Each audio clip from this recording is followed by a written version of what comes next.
छात्रों, आज हम समता की ओर भाग 2 ये जो पद्य विभाग है, उस पद्य विभाग में जो पंक्तियां हमारे लिए है उसके बारे में हम अब चर्चा करेंगे।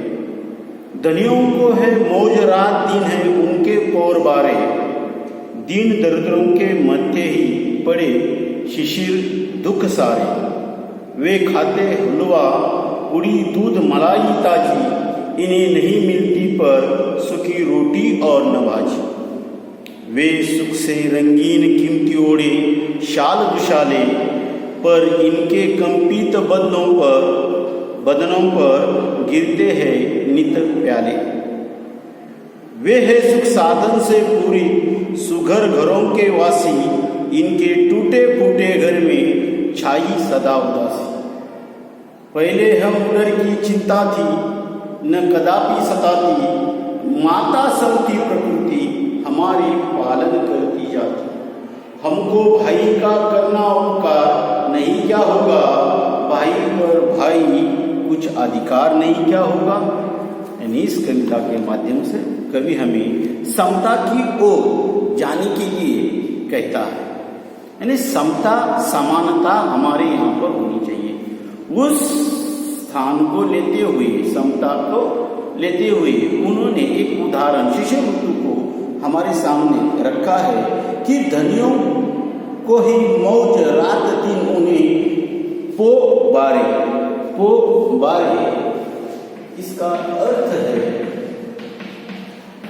पो बारे, इसका अर्थ है लाभ का अवसर पाना, लाभ का अवसर पाना। यानी कवि यहां पर कहता है कि ये जो धनिक लोग होते हैं, यह लोगों पर ठंड का कोई असर नहीं होता, क्योंकि वे धनियों को वह रात के दिन जो होते हैं, वह रात के दिन कवि कहता है कि शिशिर ऋतु की कष्टदायी ठंड में जो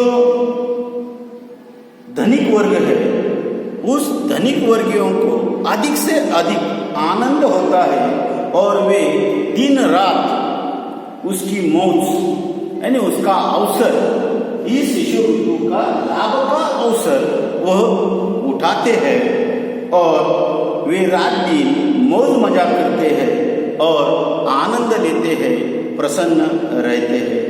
लेकिन कवि कहता है दीन दरिद्रों के मध्य यानी जिम्मेदारी, जिम्मा,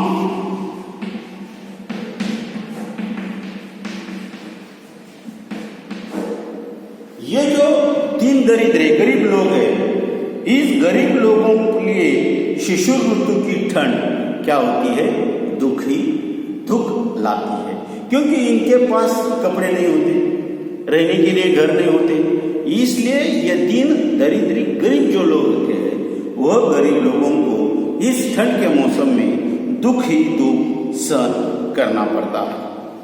वे खाते हैं हलवा पूरी दूध मलाई ताजी, इन्हें नहीं मिलती पर सुखी रोटी और नवाजी।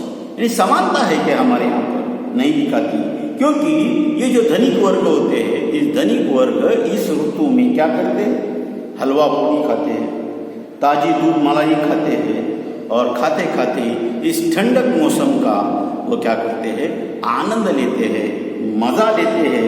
लेकिन ये जो गरीब लोग हैं, इस गरीब लोगों को यहाँ पर खाने के लिए न हलवा पूरी है और न ताजी दूध मलाई है, इनके नसीब में सिर्फ सूखी रोटी और सब्जी होती है।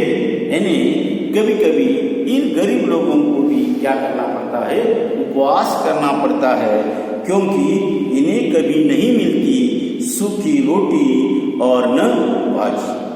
वे सुख से रंगीन कीमती ओढ़े शाल दुशाले, पर इनके कंपित बदनों पर गिरते हैं नित पाले। यानी रात के वक्त ये धनिक लोग इस ठंड के मौसम का क्या करते हैं, उन पर कोई असर नहीं होता। वे रंगीन और मूल्यवान दुशाले ओढ़कर सो जाते हैं, रंगीन सपने में खो जाते हैं और उस जाड़े का अवसर, इस ठंड मौसम का अवसर उन पर कोई नहीं पड़ता। यानी कितनी भी ठंडी क्यों न हो, तो यह जो है, यह लोग हमेशा रंगीन कीमती शाल दुशाले ओढ़े उस सुख का आनंद लेते रहते हैं। लेकिन इन गरीब जो लोग होते हैं, उनके बदन पर इस ठंड के मौसम पर यह उनका शरीर कंपित बन जाता है ठंड के मारे, और उस वक्त उन्हें गिरते हैं हमेशा नित पाले। इसका अर्थ है कि कांपने वाला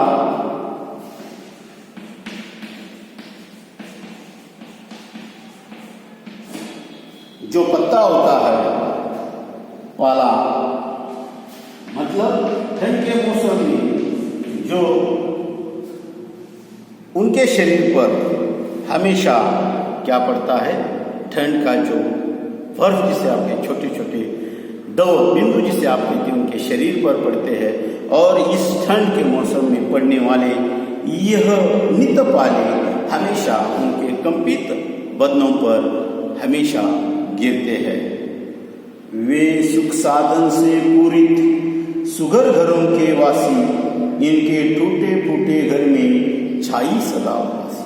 है यहाँ पर समता की भावना कभी कहता यहाँ पर दिखाई नहीं देती, क्योंकि धनिक वर्ग के पास सुख के तरह तरह के साधन होते हैं और वे सुंदर सुंदर घरों में रहते हैं। दूसरों और गरीबों और दरिद्रों के घरों में जो टूटी फूटी झोपड़ियां होती है, उनमें किसी तरह की कोई सुविधा वहाँ पर नहीं रहती। वहाँ के जो लोग हैं, वहाँ के लोग हमेशा उदासी रहते हैं।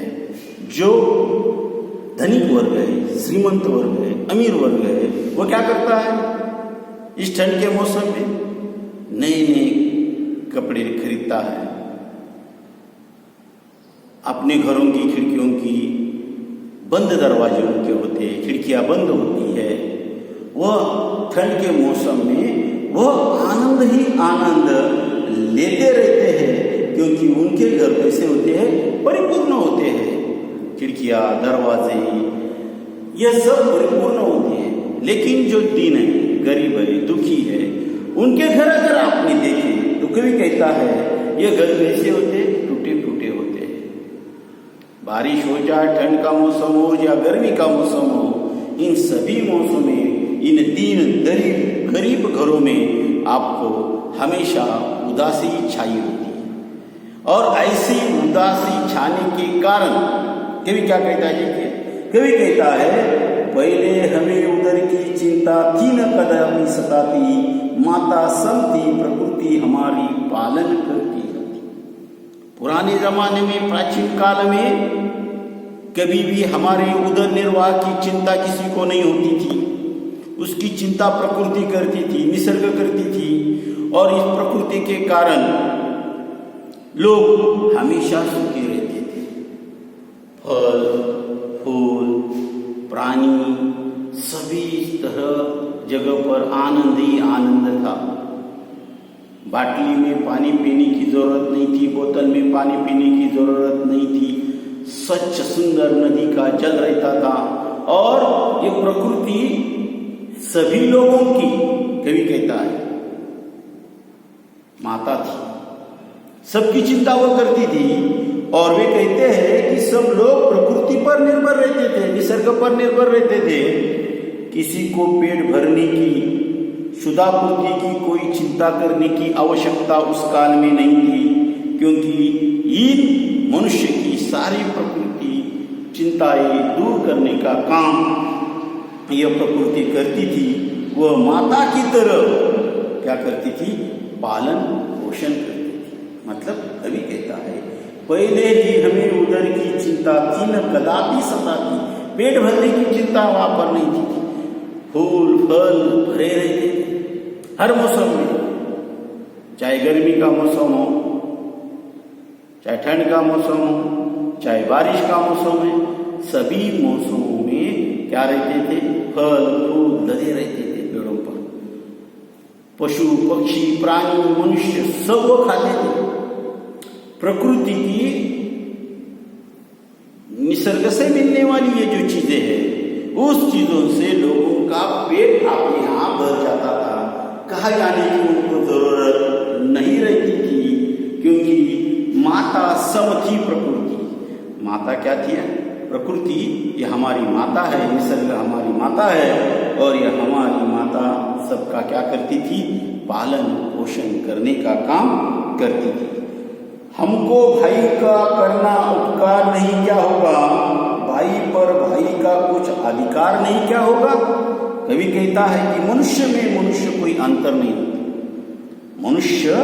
मनुष्य में कोई अंतर नहीं होता। सभी का आपस में भाई भाई का नाता होता है। एक भाई का दूसरे भाई पर कुछ न कुछ अधिकार होता है। इसलिए हमारे मन में एक दूसरे का उपकार करने की भावना होनी चाहिए। एक दूसरे के प्रति प्रेम की भावना होनी चाहिए, उपकार की भावना होनी चाहिए। हमारे पास जो चीज है वो दूसरों को देने की भावना होनी चाहिए। ज्यादा है, बहुत है, वो रखने से कुछ होने वाला नहीं। वो चीज दूसरों को देने से उसके चेहरे पर अगर हंसी छा जाती है, क्योंकि वो क्या है? मनुष्य है, और एक मनुष्य दूसरे मनुष्य को क्या करता है? मदद करता रहता है।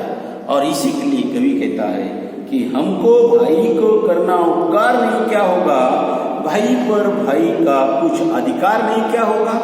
एक भाई का दूसरे भाई पर क्या है? कोई ना कोई अधिकार जरूर है। यानी कवि ने यहाँ पर शिशिर की ठंडक में समुच्चय वातावरण को हमें क्या करती है? प्रभावित कर देती है, और उसका प्रभाव प्रकृति, पृथ्वी, वनस्पतियों, जीव जंतुओं, मनुष्य तथा आकाश में स्थित चांद तारों पर भी इस ऋतु का परिणाम होता है, पड़ता है। वह धनिक वर्ग जो होते हैं, जैसे सुख सुविधा संपन्न को लिए वह क्या होता है? आनंददायी होता है, और जो दीन दरिद्र जैसे सुख विहीन लोगों के लिए कष्टदायी होता है। और इस माध्यम से कवि कहता है कि शिशु ऋतु में पड़ने वाली जो अधिक से अधिक ठंड है से परेशान प्राणियों को साधन संपन्न एवं अभावग्रस्त व्यक्तियों के जीवन का एक सजीव वर्णन करने का प्रयास यहाँ पर किया है। और कवि कहता है कि जो धनवान है वो धनवान और निर्धन दोनों भाई ही भाई है। इसलिए धनी वर्ग के लोगों का अपने दीन दरिद्र भाइयों की भलाई के लिए क्या करना चाहिए? हमेशा प्रयास यानी कोशिश करनी चाहिए, ऐसा कवि यहाँ पर कहता है। इस कविता के माध्यम से हमने समता समानता की जो भावना है, समता की जो भावना है, धनिक वर्ग हो और गरीब वर्ग हो, इन दोनों में एक समानता होने की भावना हमारे मन में होनी चाहिए, और वो होगी। यह कवि को हम आश्वासित करते हैं, यही भावना हमारे मन में भी होगी और होनी चाहिए। इस कविता के माध्यम से हमने शिशिर ऋतु का जो ठंड का जो मौसम है उसका वर्णन करते करते देखते देखते हमने धनिक वर्ग और गरीब वर्ग एक दूसरे की भाई भाई है, यह संदेश हमने इस कविता के माध्यम से देखा है।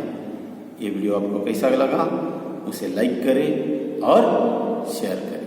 धन्यवाद छात्रों।